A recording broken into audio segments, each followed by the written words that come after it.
Eureka John, and you're at Eureka Street Crypto, broadcasting live from Leander, Texas. It is April 19th, 2022. And that's my new little intro, my little skateboarder animation guy. Yeah, I'd just like to play around with animation, and as if I don't have enough stuff to do, don't let yourself get caught down in a bunch of tasks and everything like that. Always try to make time for something you enjoy doing, something that's fun, and everything else will work out. But this is my morning video blog, Brain Dump. This is my time as well to kind of break away from a lot of the work I have to do during the day, me having to be an employee, a dad, a husband, and everything else. And this is just my time when the house is quiet to do a little research and talk about crypto and kind of collect my thoughts before the day. So none of this is financial advice, that's for sure. This is definitely not an educational channel. And this is just me just kind of looking through some stuff. And you're either voyeuristically watching me or you're giving me feedback and talking and having a conversation with me. I know a lot of people who've watched my show have sent me DMs, and we've started just ongoing conversations about crypto, and now to the point where we'll even text each other back and forth about some cool new developments that have happened in the crypto space, and asking each other's opinion and stuff like that. So it's pretty cool stuff. This is why I did this, because I started this show October 24th, 2020, and it was just it was just me, literally just me exploring crypto, and I just was kind of just put this out there as kind of my message in a bottle to try to find other like-minded people who I could talk about crypto with, because my family's amazing. My friends are cool with my skater friends, but they just we're not on the same level as far as like talking about geeky stuff like this. So I literally am in it for the tech. I mean, sure, I would love to get rich. Everybody wants to get rich, but like I like being on the ground level and witnessing everything that is happening. I do believe we are in a technological paradigm shift right now. So, it's pretty amazing. And I was there in the 90s, but I was, in high school, in the 90s. So I didn't quite get it. I remember all the .com bubble and the going from, using things like Encarta, which is a CD-ROM disc as an encyclopedia, or even just having encyclopedia books, to having the internet, and then to Google happening. But before Google, there was all these other types of search engines, Netscape Navigator, Ask Jeeves, Alta Vista, Hotbot. There was just tons of different, search engines and stuff like that. And,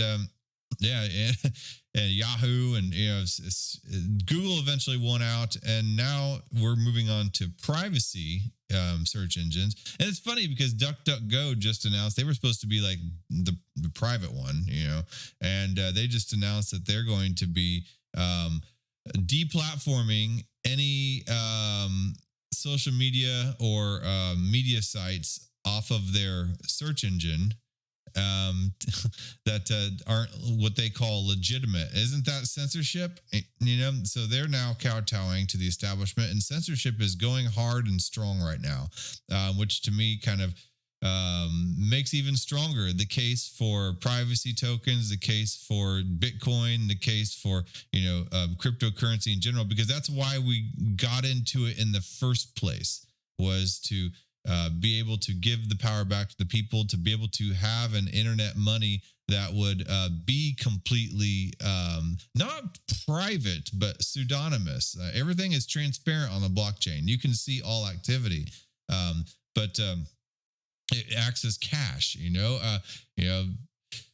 I wouldn't say cash is totally private either, but it's pseudonymous. It's fungible, which means I have a $10 bill and it's the same as your $10 bill, and it's $10 bills everywhere, and they're not unique, and we can use them interchangeably.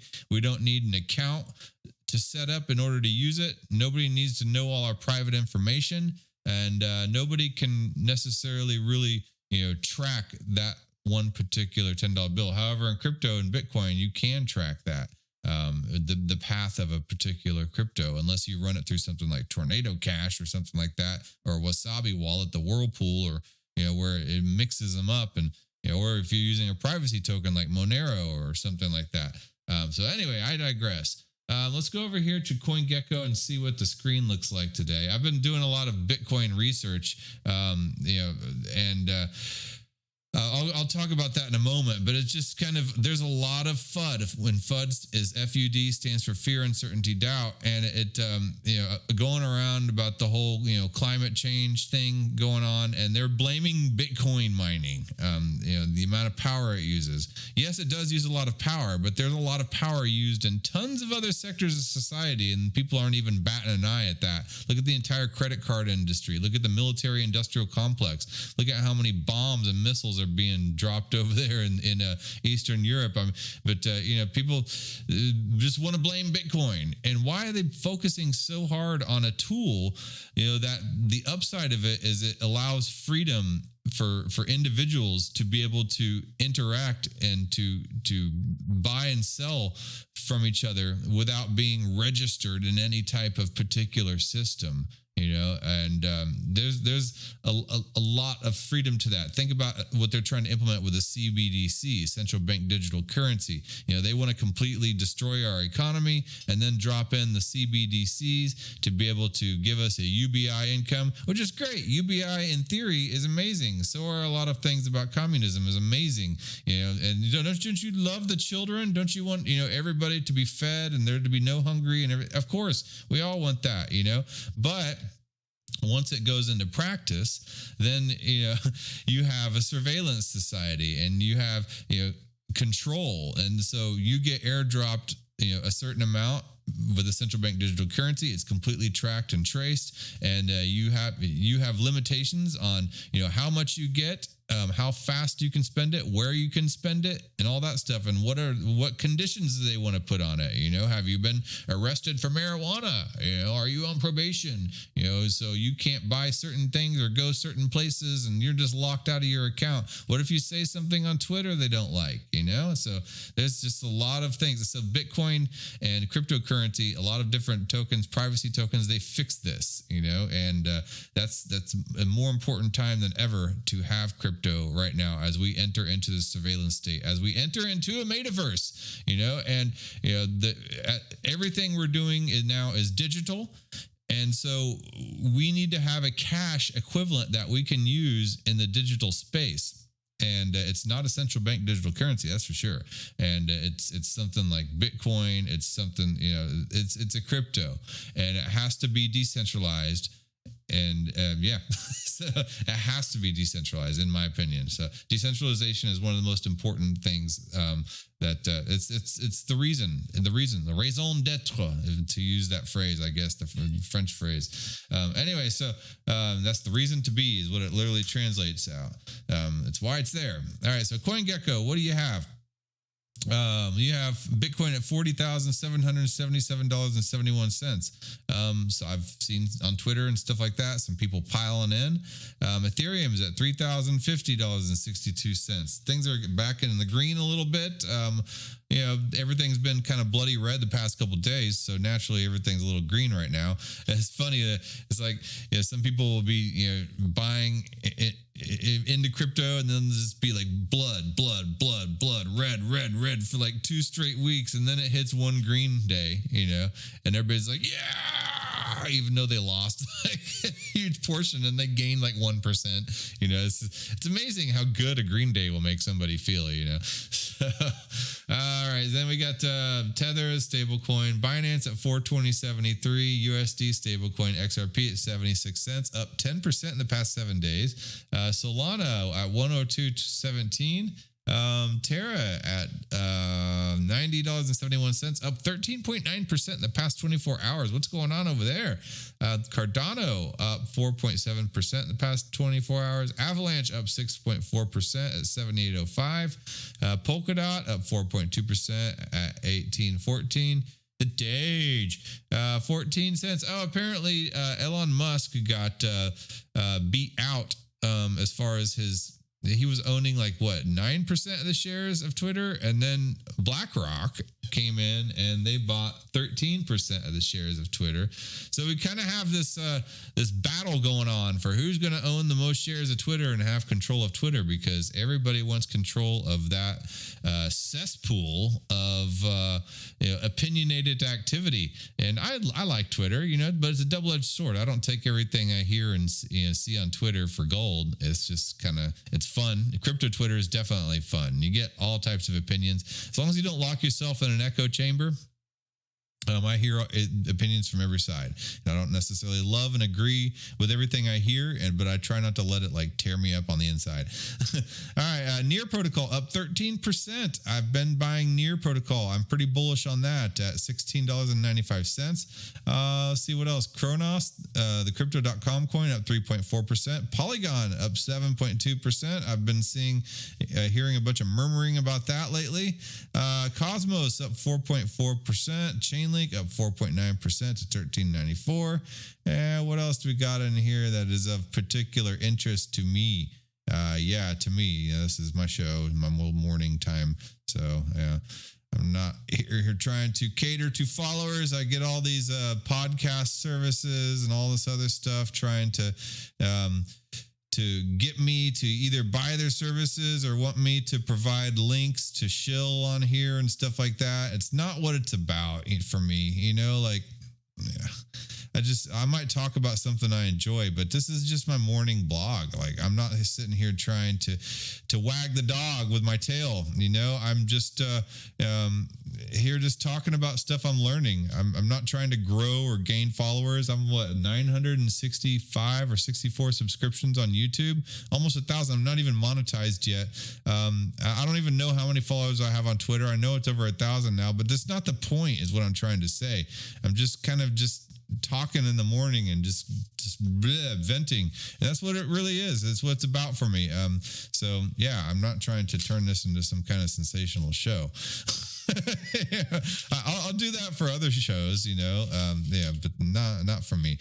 So anyway, Theta Network up 8.1%.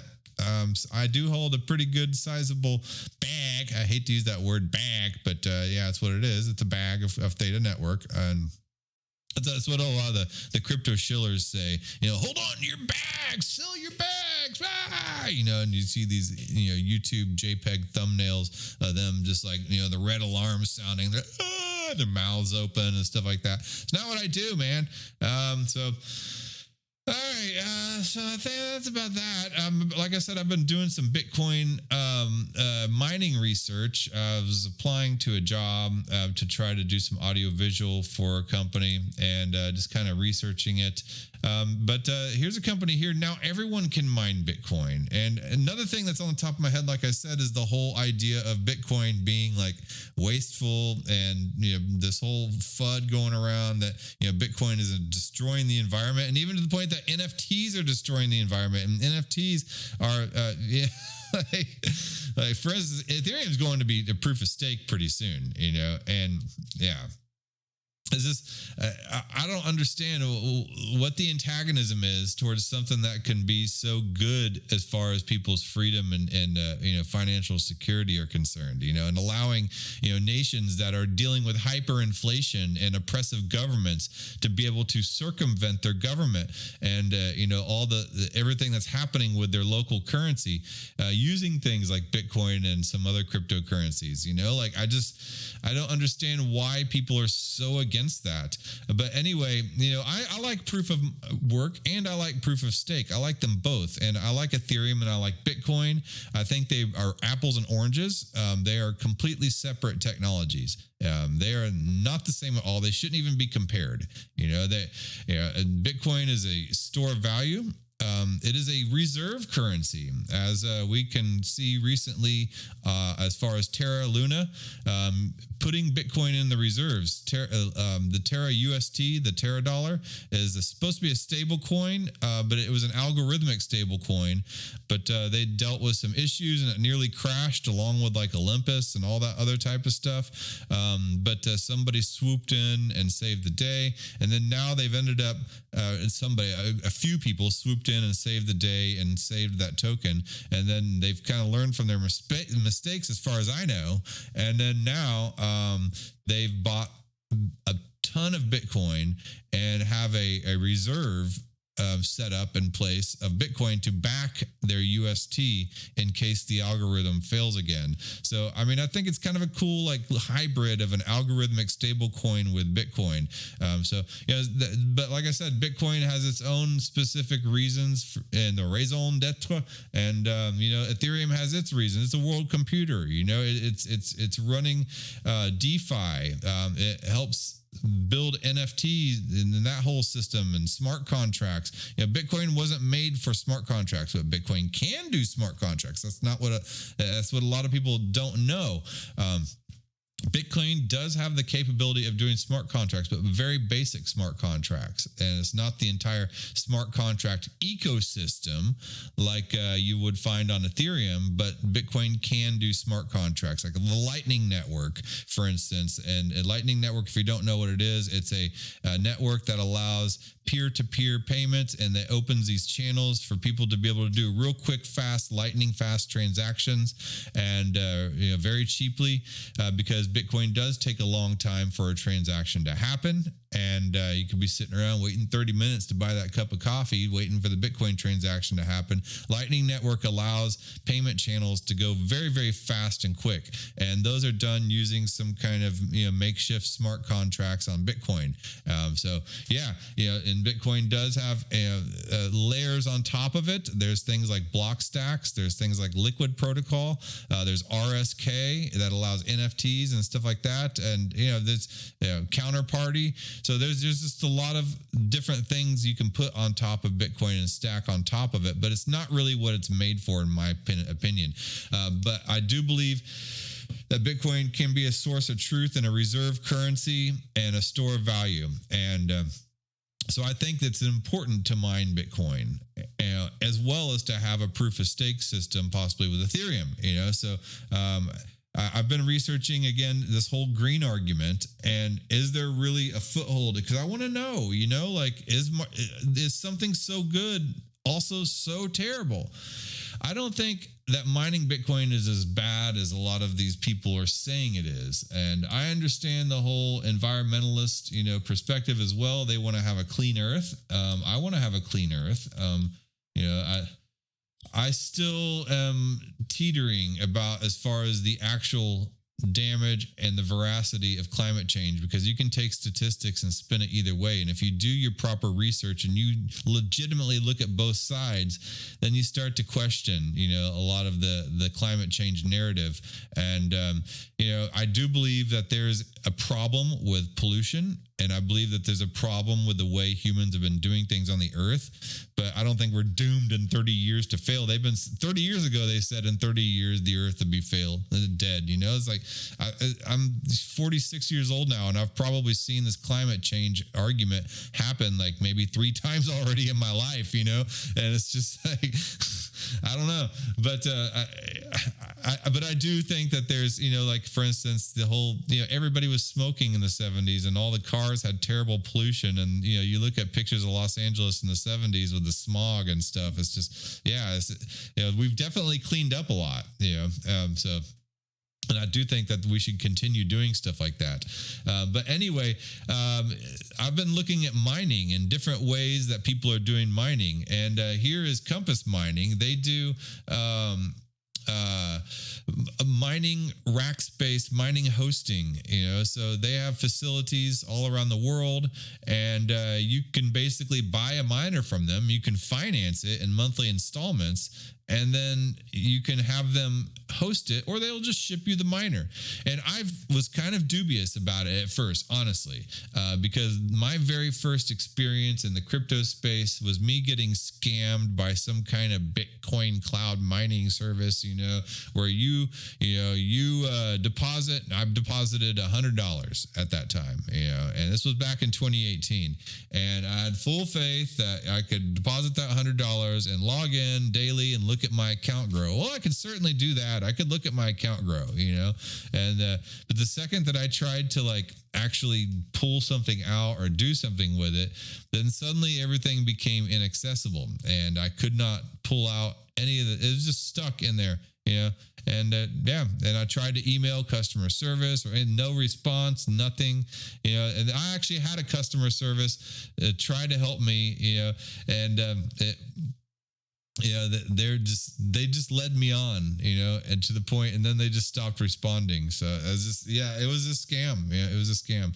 So I can't even believe they even tried to, attempt customer service. But so I was a little dubious when I saw this. Now everyone can mine Bitcoin, and they show these pictures of these rack spaces, of supposedly where my Bitcoin miner would be. But the more I dig into it, the more I see that this is totally legit. They have a facility down in South Congress and down on Congress in Austin. They have facilities all over the world. You can finance that, and then you can log into their dashboard. I think you may even be able to take a tour of the facilities. It's just. It's a pretty cool service, because, and then it talked about what is Bitcoin, what is hosting. Okay, they have a really good educational section, and I had an article, how Bitcoin mining hosting works. Okay, so there's a lot of ways to mine Bitcoin, and they have these institutional mega miners out there like Riot Blockchain and stuff like that, which is actually not too far from me. Riot Blockchain is probably about an hour from me. It's I'm northwest Austin, and it's northeast of Austin, just outside of a town called Taylor. It's in Rockdale. So it's about an hour from me, and it's one of the largest Bitcoin mining operations in the world right now. And they are like a mega miner, and these companies, they get to work with the power companies. They probably pay about half of what me as a residential person would pay in power. And I also learned about power loads and oscillating power loads. And, the power companies will make more power than they need in order to deal with surges, right? And, if you are a mega miner, then, you work with the power company. They, kind of have access to that switch. So whenever there's surges in power, they can turn off that company for the time being, and that mining company or sections of it, and in order so the system does not get overloaded, and they have access to stuff like that. And these are the deals that these types of facilities work out. They get cheap power, but at the same time, the power companies during times of surges can have access to that. That's the centralization vector. So that is kind of worrisome for people who have decentralization at the top of their mind. But at the same time, it's a way to work with the power grid to allow because power companies make more power than they're going to use, and so a lot of power that is not used, in the down trough of surges, between surges, it just kind of goes to waste. So the power is there anyway. Might as well let Bitcoiners have it. So yeah. But then you have a lot of mining going on in West Texas. And I was listening to an interview on this Compass Mining website on their podcast. And, you have supposedly, a lot of power, a lot of employment happening in West Texas because of these, which is good. But at the same time, it is driving the cost of power up over in the West Texas area. And so a lot of the people in the towns are paying more for their residential power because of the Bitcoin miners. So that's a negative about it. So there's a lot of positives and negatives, and I'm trying to actually see both sides of everything here going on. But it's a really interesting topic of mine that I'm studying now, is this whole, Bitcoin and green energy. There's a whole idea of stranded natural gas, and then basically it's basically natural gas in areas where they're drilling for oil and stuff like that, where it's just they just have to burn off, literally just burn off and just waste. So they have these miners that they can put in containers, and they just haul them out there to the sites, and then they just hook them up to the natural gas as sources of energy. And as they're burning off that natural gas, they'll run those Bitcoin miners, and it's a way to bring stored value into the world that people can use off of something that was going to be wasted. So, and then they're doing this. There's stranded solar energy. There's stranded hydroelectric energy. There's I don't know about hydroelectric, but there's stranded wind energy. And it's energy that is produced Yeah, even hydroelectric, I think, is produced by these sources, whether it be natural gas, whether it be renewable energies, and it's not used. So, a power grid, like I said, has to make more energy than the demand in order to account for spikes, and so the system doesn't shut down. And so what do they do with that energy? Nothing. They just have to like get rid of it. And so there's a way that Bitcoin can come in there and use that, and really that's probably one of the most green options you can possibly think of. And I think that's really cool. And that the company that does a lot of the container mining on the stranded natural gas is called Great American Mining. And so there's a lot of different ways people are doing things. They're getting creative. They're working with the hashing algorithms. SHA-256 is like the very first hashing algorithm, as far as I know, is for Bitcoin. I could be totally wrong. So, but they've been creating different types of hashing algorithms that will optimize the energy to make it faster and more efficient. They're creating cooling systems, immersive cooling for these miners. For the so here's an entire paper for the University College London, optimizing the SHA-256 hashing algorithm for faster and more efficient Bitcoin mining. So there's a lot of research going on how to do all this stuff. You could home mine. And that's the thing is there's a lot of centralized miners, like Riot Blockchain, and but the thing is a lot of the centralized miners, they require KYC as well. So in order to use a lot of their services, home mining, you don't have to use KYC. So there's centralized and decentralized aspects. And there's positives and negatives, but home mining, I mean, literally, you're going to buy like a $5,000 to $20,000 ASIC computer miner and have it run in your home. It runs at about 175 degrees, unless you have like the thermal insulated walls or some kind of cooler to put it in that's ventilated, and then it's going to make your room real hot, depending on how many miners you have. And then also it's like as loud as a damn Hoover vacuum. So, imagine if you have several of those. Imagine walking into a facility like Riot Blockchain and there's like 65,000 of these bad boys all humming at the same time, like 65,000 vacuums. Man, that's a lot of noise. So home mining is kind of impractical. So let me read this article. There's a lot of ways to mine Bitcoin. There's a lot of information on how to mine Bitcoin. To sift through the confusion, Compass has put together a quick guide on what hosting solutions look like at a glance, how the retail buyers can benefit, and possible drawbacks to the hosting model. So what is hosting? Hosting services store ASICs at commercial facilities, otherwise known as co-location or data centers. The hosting providers build in one of three ways: container style, retrofitted, or purpose-built. All right. Containers use altered shipping containers for hosting miners. Containers have become a popular choice due to their mobile nature and either can use stranded or grid energy. And that's what I was talking about going out to these locations, like, for instance, whether it be a wind farm or whether it be stranded natural gas in South Dakota or something. Smelters, mills, or warehouses often serve as retrofitted Bitcoin mines, particularly in deindustrializing states like the American Rust Belt or former Soviet satellite states. Retrofitted mines often use grid energy, okay?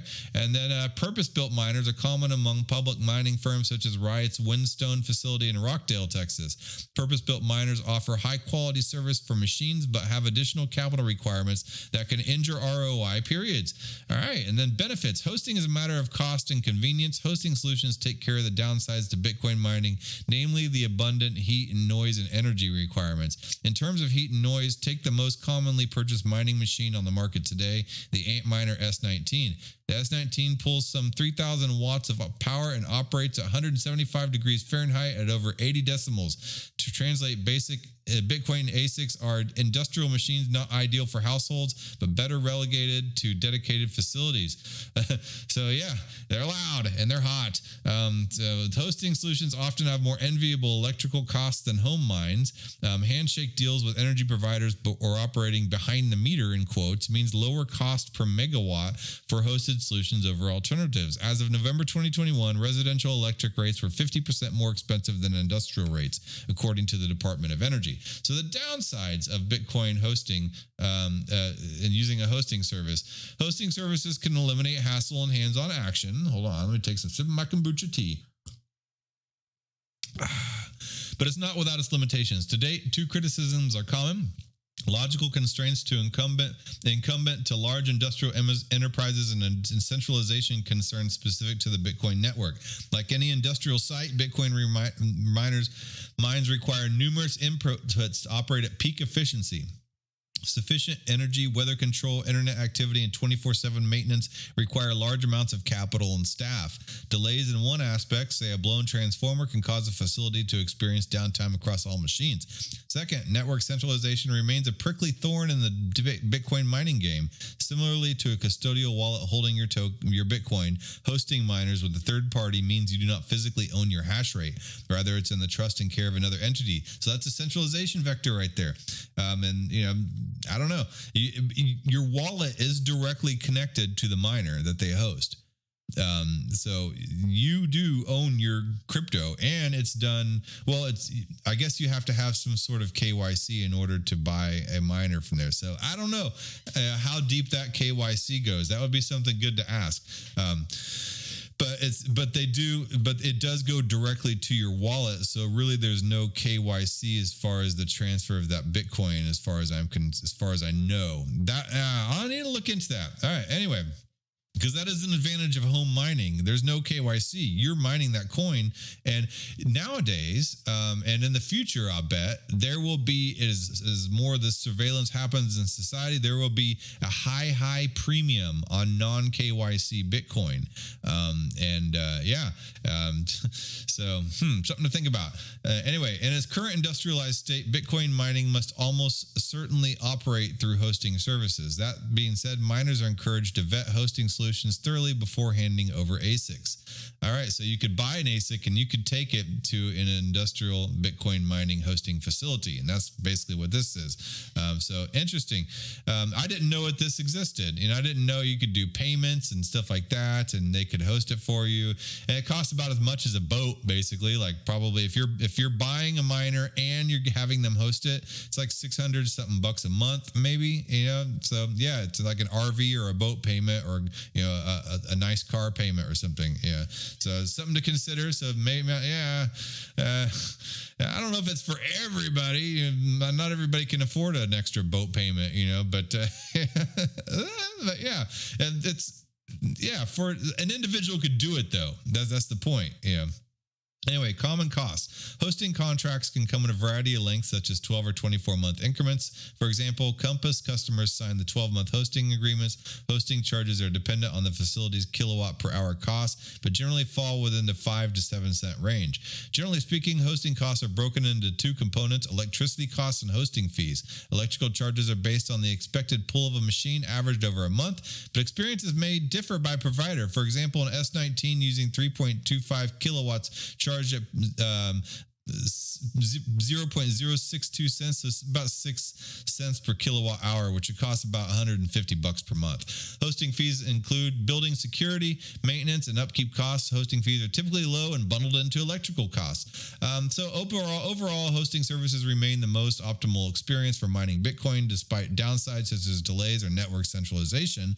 Hosting provides secure access to hash rates for all level of players. That's interesting. I didn't really know much about the hosting part of it. I knew that I could not really mine here. I do have a couple GPUs in my computer. I've mined Ethereum. I've mined Zilliqa. Right now, I'm mining Ravencoin, and so I don't know. It's just interesting stuff to me. This whole mining versus proof of work, proof of stake, the entire green energy debate in there, and the whole way in which proof of work is looking to become a little more green friendly, which I think is good, and when I hear overwhelming FUD on a particular argument, that's when a lot of red flags pop up for me, and I decide, I really need to dig in and hear the other side of this, because I don't think in completely binary terms of good and bad. Everything has a little bit of gray to it. So yeah. Anyway, that being said, I'm out of time. I'm at 34 minutes. I hope you have a good day today. And so check out this company, Compass Mining, and check out some of the other mining services. Try to dig in a little more. I know you may be, all for proof of stake, and you think that Bitcoin mining is just wasteful and all that stuff. But really force yourself to try to hear the other side and hear all the arguments on both sides of things. It's really important, because